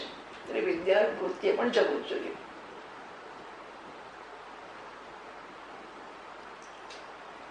હા, તો આનંદગીરીમાં અસ્યા વિદ્યા નિમિત્ત ભૂતાયામ, આ વિદ્યા નિમિત્ત બને છે. એનાથી જ્યારે વિદ્યા નિમિત્ત બને છે ત્યારે સતી સપ્તમી થશે. પરમ શ્રેય બ્રહ્મ, મારું પરમ કલ્યાણ એવું જે બ્રહ્મ છે જીવસ્ય, જીવનું ઉપનિષન્નમ, ત્યારે જીવને એનું પરમ કલ્યાણ એવું બ્રહ્મ છે એ આત્મતયા એ હું તરીકે પ્રગટ થાય છે. હા, એનું પરમ કલ્યાણ પૂર્ણતા છે. અને જ્યારે એ ઉપનિષદનો અભ્યાસ કરે છે ત્યારે એનું પરમ કલ્યાણ સ્વરૂપ જે બ્રહ્મ છે, પૂર્ણતા છે, આનંદ છે, એના હું તરીકે એનામાં પ્રગટ થાય છે. એટલા માટે ઉપનિષદ શબ્દ વાપરવામાં આવ્યો છે. નીચે કે 31 લીટીમાં ઉપર સામીપ્યેન વિષયતયા અસ્યામ વિદ્યાયામ બ્રહ્મ સ્વરૂપમ પરમ શ્રેયઃ નિતરામ અબાધિતતયા સ્થિતિ નિપસ્થિતમ. સ્થિતિની રસોઈ ખોટી છે, સ્થિતમ ઇતિ અર્થઃ. તો આ વિદ્યા બ્રહ્મ વિદ્યા પ્રાપ્ત થાય ત્યારે જાણે કે ઘડો મારો વિષય હોય ને કેવું મને ઓળખાય છે, એમ બ્રહ્મ જાણે કે વિષય બનીને મને ઓળખાય છે. વિષય નથી બનતું, પણ જાણે કે વિષય ઓળખાય ને કેવું OIC કેવું આમ સ્પષ્ટ ઓળખ જન્મે છે. એ સ્પષ્ટ ઓળખ બ્રહ્મ વિદ્યાની જન્મથી બ્રહ્મ સ્વરૂપની જન્મે છે. નિતરામ અબાધિતતયા, અને એકવાર ઓળખ થઈ પછી ઇટ કેન નેવર બી નિગેટેડ, પછી એનો બાદ થતો નથી. પછી પાછો હું ભિખારી થઈ જાઉં કે નહીં, કે ના થવું. મને ઓળખ થઈ ગઈ પછી પેલો ભિખારીનો વેશ ભજવતો તો અભિનેતા, અને ભૂલી ગયો 5 મિનિટ કે હું ભિખારી છું કે સાચું શું છે. પણ જેવો અંદર ગયો ને એને પોતાનો મૂળ વેશ ધારણ કર્યો, પછી પાછો એને ફરી થઈ જાય કે હું ભિખારી છું, કે કોઈ દાડો ના થાય. ઉપનિષદ પદસ્ય ગ્રંથે પ્રસિદ્ધિ ઘટે. તો વાત એવી છે કે ભાઈ તમે તો ચોપડીનો ઉપનિષદ શું ચાલે છે, તૈત્રીય ઉપનિષદ ચાલે છે, શું ભણો છો, ઉપનિષદ ભણો છો, આ શું છે, ઉપનિષદ છે. તો ઉપનિષદ એટલે બ્રહ્મ વિદ્યા કહી, પણ તમે તો ચોપડીના ઉપનિષદ કહો છો. એવું કેમ કહો છો? તો ભાષ્યકાર કહે છે તદર્થત્વાત ગ્રંથ અપી ઉપનિષદ. એ બ્રહ્મ વિદ્યાની પ્રાપ્તિ કરાવનાર હોવાને લીધે આ પુસ્તકને પણ ઉપનિષદ કહેવામાં આવે છે. જે આપણે કહીએ કે સોમનાથ મેલ કહેતા હોઈએ, તો સોમનાથ લઈ જવાનું સાધન છે, માટે ગાડીને પણ સોમનાથ, આ ઉપર સોમનાથ એવું કહેતા હોઈએ છીએ. સાધન ને સાધ્ય નામથી બોલાવતા હોઈએ છીએ. તો આ ગ્રંથ છે, સાધન છે બ્રહ્મ વિદ્યાની પ્રાપ્તિનો, ઉપનિષદની પ્રાપ્તિનો, માટે ગ્રંથને પણ ઉપનિષદ કહેવામાં આવે છે. 10મા પાના પર પહેલી પાદનો જ છે. તો આ પાછળમાં 10 લખેલો, અને નીચે એક પાદનો નનો એવમ બ્રહ્મ વિદ્યાર્થ ઉપનિષદ આરભ્યતે વ્યાહતમ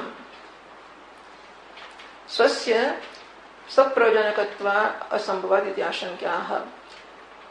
તો હવે ત્યારે તમે ઉપનિષદ શબ્દનો શું કયો? બ્રહ્મ વિદ્યા કયો. અને આરંભ શેનો કરો છો? કે બ્રહ્મ વિદ્યાનો. તો બ્રહ્મ વિદ્યા માટે બ્રહ્મ વિદ્યાનો આરંભ કરો છો, એવું થયું ને? બરાબર. આરભ્યતે એવું ક્યાં છે ભાઈ?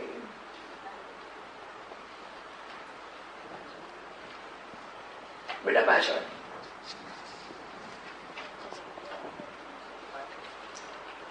તો 365 પાના પર પહેલી લીટીમાં ભાષ્યકારે કહ્યું તો બ્રહ્મ વિદ્યા પ્રસ્તુયતે, બ્રહ્મ વિદ્યા શરૂ કરીએ છીએ.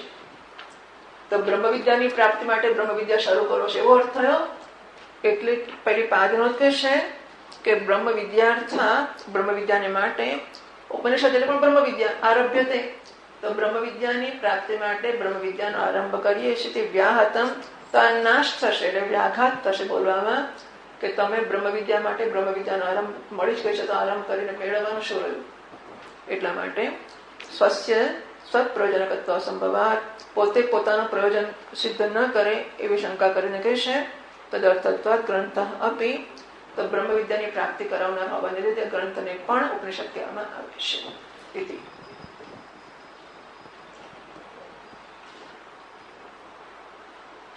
નીચે 33મી લીટીમાં 32મી લીટીમાં તદર્થત્વાત એટલે વિદ્યા પ્રયોજનકત્વાત ગ્રંથ અપી ઉપનિષદ પદેન નિરૂઢ લક્ષણ્ય વ્યવહ્રિયતે ઇત્યર્થઃ.